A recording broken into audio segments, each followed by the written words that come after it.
Hello guys, jina langu ni Mary Shayo. Leo kwa pamoja tuanze rasmi safari yetu ya elimu ya fedha na ujumuishi wa kifedha.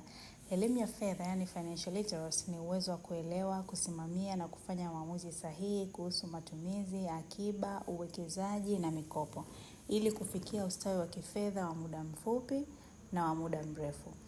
Ujumuishi wa kifedha, yani financial inclusion, ni kuhakikisha kwamba kila mtu, bila kujali kipato chake au mahali alipo, anapata na kutumia kwa urahisi huduma rasmi za kifedha kwa gharama nafuu na kwa usalama.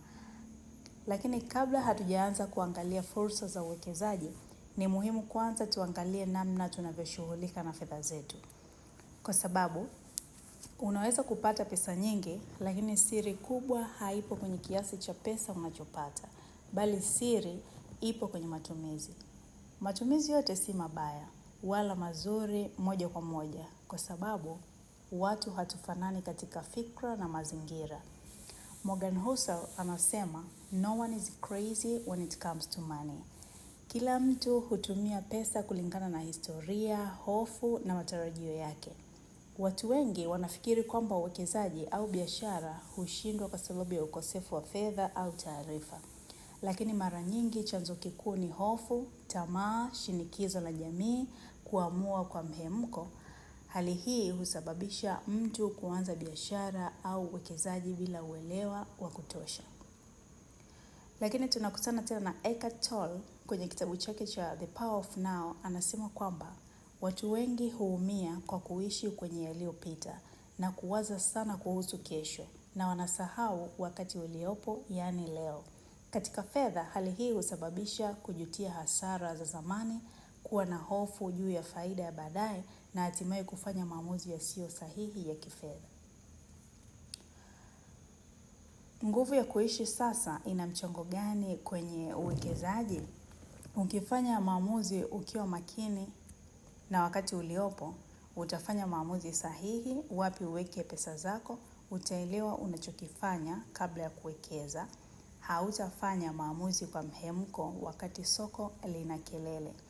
Lakini usipokuwa makini, utawekeza kwa hofu au tamaa, lakini pia utafuata trendi bila kuelewa nini kinatokea, na mwisho utapaniki soko likishuka na kufurahi kupita kiasi likipanda. Lakini kwa upande mwingine tunaangalia pia kuhusu ego. Ego nayo ina nafasi kubwa sana kwenye maamuzi ya kifedha. Ego inaweza kukufanya kukopa ili uwekeze kwa ajili ya kushindana na watu, kutamani faida kubwa ndani ya muda mfupi. Lakini uwekezaji wenye akili timamu unahitaji uvumilivu, nidhamu, mbinu za kulinda mtaji.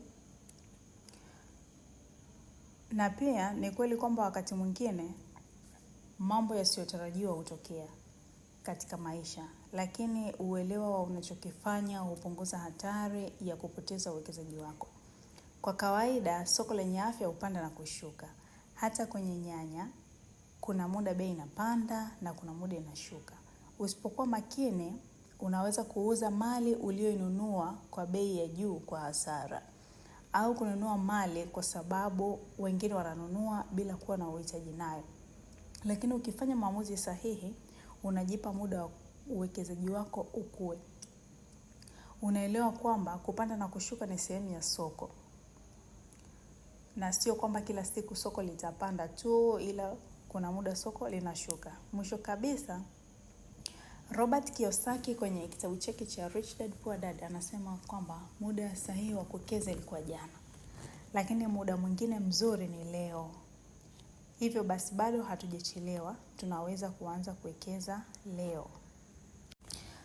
Tukutane tena wakati ujao ambapo tutaangalia kwa undani zaidi masuala ya uwekezaji.